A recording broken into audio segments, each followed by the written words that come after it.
మాట్లాడుతున్నానికి ఇటువంటి సభలో వచ్చి అధ్యక్ష వచ్చి మాట్లాడుతున్నారు కాబట్టి దీనికి నిరసనగా మేము వాకౌట్ చేస్తాం అధ్యక్ష మాట్లాడుతున్నాం అధ్యక్ష. ఇంకా లోకేష్ గారు సార్ ఎల్ఓపి గారు మాట్లాడిన విధానం హైలీ అబ్జెక్షనబుల్. ఒక సభ్యుడు ఇంకో సభ్యుడిని ప్లీజ్ చేసినాక మేము లేము ఇక్కడ హౌస్ లో. నంబర్ 1 ఆయన తెలుసుకోవాలి. ఆ రోజు ప్రధానమంత్రి గారి సభలో మేము అందరం పాల్గొన్నాం. ఆ రోజు మేము ఎంత ఇబ్బంది పడ్డాం మాకు తెలుసు. కనీసం భద్రత కల్పించలేదు, బ్యారికేడ్లు విరిగిపోయినాయి.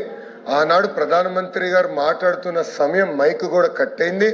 దాని తర్వాత కేంద్ర ప్రభుత్వం నోటీస్ జారీ చేసి అధికారుల్ని కూడా సస్పెండ్ చేసిన విషయం దయచేసి ఎల్ఓపి గారు తెలుసుకోవాలి అధ్యక్ష. ఇప్పుడు ఎల్ఓపి గారికి ఇది ఒక అలవాటు అధ్యక్ష. ఆయనకు ఫ్యాషన్ ఈ తలుపు నుంచి వస్తారు, ఆ తలుపు నుంచి బయటకు వెళ్తారు అధ్యక్ష. మేము అన్నాం మళ్ళీ వాకౌట్ చేస్తారని మేము చెప్తాం కూడా జరిగింది అధ్యక్ష. ఇప్పుడు లా అండ్ ఆర్డర్ విషయం చర్చ జరుగుతుంది. ఎందుకు అధ్యక్ష వాకౌట్ చేసానికి? అంటే వాస్తవాలు చెప్పాల్సిన అవసరం లేదా? మా పైన వినాల్సిన బాధ్యత వాళ్ళ పైన లేదా? చర్చ జరగాల్సిన బాధ్యత లేదా అధ్యక్ష? వాళ్ళు కరెక్ట్ గా మీరు చూస్తే ఎల్ఓపి గారు విషయం కూడా చూస్తే అధ్యక్ష కెమెరా మీరు రికార్డులు తీయండి అధ్యక్ష. కరెక్ట్ గా 2 టైం అవుతుంది అధ్యక్ష. 2కి ఆయనకి ఆకలి వస్తుంది అధ్యక్ష. 2 ఆయన బయటకు వెళ్తారు అధ్యక్ష వాకౌట్ అని.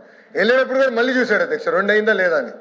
అలా ఉంది అధ్యక్ష పరిస్థితి. బట్ దయచేసి నేను కోరేది ఏంటంటే ఆయన హైలీ అబ్జెక్షనబుల్ పదాలు వాడారు. సోము గారు ఎవరో ఒకరిని ప్లీజ్ చేయాలో ఒక పార్టీని ప్లీజ్ చేయాలనే విధంగా పర్సనల్ అటాక్ చేశారు అధ్యక్ష.